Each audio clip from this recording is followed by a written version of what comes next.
मैं ये सोच कर तो नहीं आया था कि कुछ बात करनी है या कुछ बोलना है, लेकिन यहाँ आकर के सच बोलूँ तो कुछ बोलने का मन नहीं कर रहा है।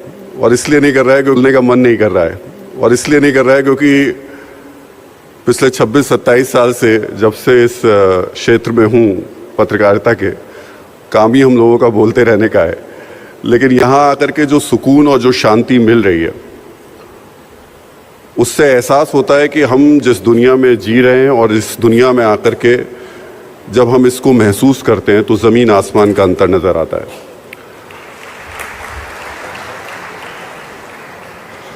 मैंने शुरू से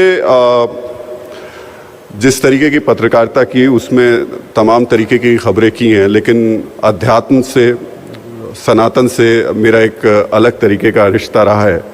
और पत्रकारिता के ज़रिए भी मैंने कोशिश की। 2008 में मैं श्रीलंका गया था और भगवान राम से जुड़े जो कुछ सबूत दिखे थे उनको लेकर के यहाँ आया था। तो जब जब मैं सनातन और अध्यात्म के करीब पहुँचता हूँ तो मुझे एक नई ऊर्जा मिलती है। वो ऊर्जा आज फिर से मुझे मिल रही है। आप लोग जो काम कर रहे हैं, ब्रह्म कुमारी की तरफ से जो काम किया जा रहा है, निश्चित तौर पर समाज के लिए बहुत आवश्यक, बहुत ज़रूरी है। और ख़ासतौर से जो नशा मुक्ति को लेकर के अभियान चलाया जा रहा है, आज की नौजवान पीढ़ी को उससे दूर करना एक तरीके का एक यज्ञ है। और इसमें जो आप आहुति दे रहे हैं वो देश के लिए बहुत बहुत महत्वपूर्ण है। ज़्यादा कुछ नहीं कहूँगा, मैं फिर कहूँगा कि जितना आप लोग इस काम को आगे बढ़ाएंगे उतना ही इस देश के लिए महत्वपूर्ण होगा। लेकिन उससे भी ज़्यादा महत्वपूर्ण है जो संदेश आप लोग लेकर चल रहे हैं, ख़ास तौर से योग का, साधना का, उसकी ज़रूरत आज के वक्त में हम सबको बहुत ज़्यादा है। हम देख रहे हैं कि इस वक्त किस तरीके के तनाव में, अलग अलग तरीके के वो तनाव हैं, वो मानसिक भी हो सकते हैं या बाकी और तरीके के तनाव भी हम देख रहे हैं। उसमें ये हमारे लिए बहुत मददगार साबित होगी। तो बहुत बहुत धन्यवाद आपका। हम पत्रकारों को आदत नहीं होती इस तरह के आयोजनों में मंच पर बैठने की। हम वहाँ बैठ के कवर कर रहे होते हैं आयोजनों को। तो मैं एक दैनिक अखबार में संपादक हूँ और जयपुर में बैठता हूँ, अलग अलग जगह रहा हूँ। अक्सर हम लोग जब हमारे पाठकों से फीडबैक लेते हैं हमारे अखबार पर, खबरों पर और इस कंटेंट पर, तो एक चीज़ आती है हमेशा फीडबैक में कि भाई अखबार में क्या पढ़ें। रोज़ वही फ्रंट पेज पर हत्या, दुष्कर्म, लूटपाट, युद्ध, आजकल तो वही सब पढ़ने को मिलता है, तो क्या पढ़ें, मानसिक शांति भंग हो जाती है, ऐसा अक्सर फीडबैक आता है। तो सोचिए जब पाठकों को इतना ज़्यादा उस नेगेटिविटी पे ऐसा रिएक्शन आता है, तो हम लोग जो उन खबरों को कर रहे हैं ग्राउंड पर जाकर या हमारे न्यूज़ रूम में, वो सारी खबरें हम कर रहे हैं और वो करने की हमारी मजबूरी है, क्योंकि जो घट रहा है, जो सत्य है, उसको छिपाना अपने पाठकों से या दर्शकों से अन्याय हो सकता है। तो नेगेटिविटी को जीना, जैसे कहा जाता है हर पत्रकार रोज़ कई जीवन जीता है, तो हम उन सारी खबरों को, सारी स्टोरीज़ को जीते हैं और उसमें बहुत सारी नेगेटिव खबरें होती है। वो नकारात्मकता, मैं एक पत्रकार के रूप में 25 साल से काम कर रहा हूँ, तो उससे कैसे डील करना है। वो नकारात्मकता अगर मैं रोज़ जी रहा हूँ तो कैसे मेरे जीवन में या मेरे व्यक्तित्व में या मेरे रोज़मर्रा के जीवन में किस तरह से आत्मसात होती चली जाएगी, उससे कैसे डील करना है, ये सवाल हम सारे पत्रकार अपने आप से रोज़ पूछते हैं। अब दूसरा एक संदर्भ देता हूँ। हाल ही में कल मैंने एक सोशल मीडिया प्लेटफॉर्म पे देखा, एक फिल्म आ रही है जिसका नाम है द सैडिस्ट। रवि किशन जी ने अगर देखा हो तो एक ट्रेलर चल रहा था, द सैडिस्ट। तो इस छोटा सा ट्रेलर है, पूरी फिल्म क्या है पता नहीं है, बट उसको देख के ऐसा लगता है कि ये फिल्म का विषय वस्तु क्या हो सकती है।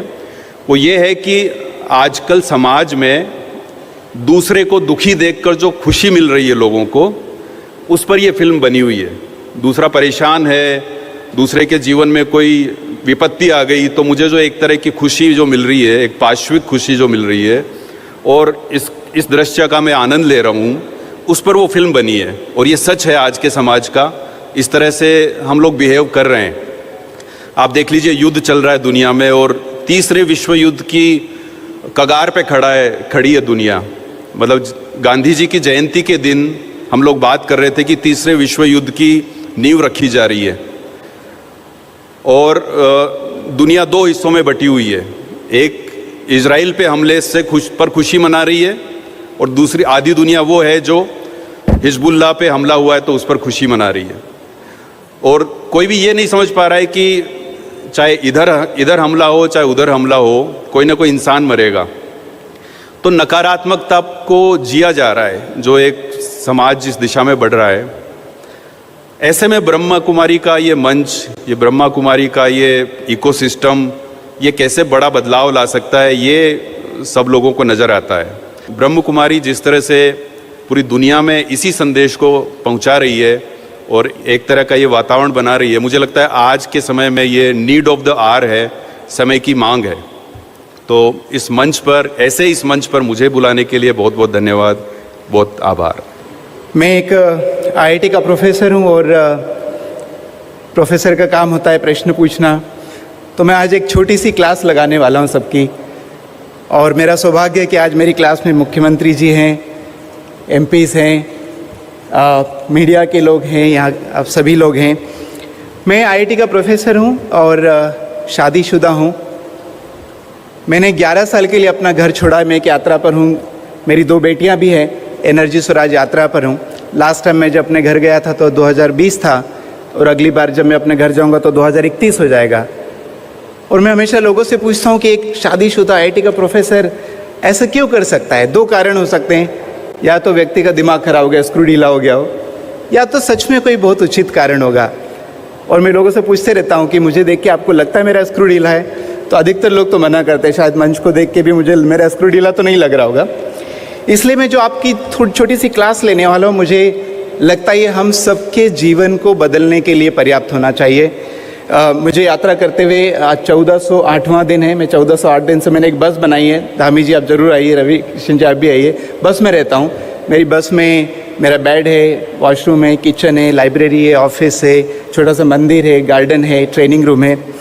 और ये मैं ऐसा क्यों कर रहा हूँ? ये जलवायु परिवर्तन हो नहीं रहा, हो चुका है।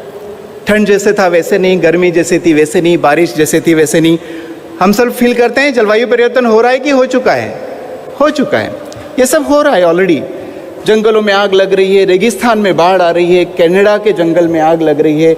मैं अपने पड़ोस में अपनी भट्ट जी से बात कर रहा था, मैं उत्तराखंड गया था, वहाँ के जंगलों में आग लगी। दुनिया भर में इतनी उथल पुथल है, आश्चर्य होता है ये इंसानों ने धरती को क्या कर दिया है। तो पहला पॉइंट याद रखना है, जलवायु परिवर्तन हो नहीं रहा है, हो चुका है, बल्कि एक्सेलरेट हो रहा है। हर साल पहले साल से अलग है, हर गर्मी पहले गर्मी से अलग है। हम सब लोग फील कर सकते हैं। इसके लिए किसी वैज्ञानिक या प्रोफेसर की ज़रूरत नहीं। तो हम सबको इसमें जिम्मेदार लेना पड़ेगा, और इसलिए लेना पड़ेगा क्योंकि मैं अपने बच्चों को जीने लायक धरती छोड़ के जाना चाहता हूँ। जितने लोग बैठे हैं, क्या आप चाहते हैं आपका बच्चा बिना फिल्टर का पानी पी सके? क्या आप चाहते हैं आपका बच्चा बिना केमिकल का खाना खा सके? और क्या आप चाहते हैं आपका बच्चा शुद्ध हवा को सांस ले सके?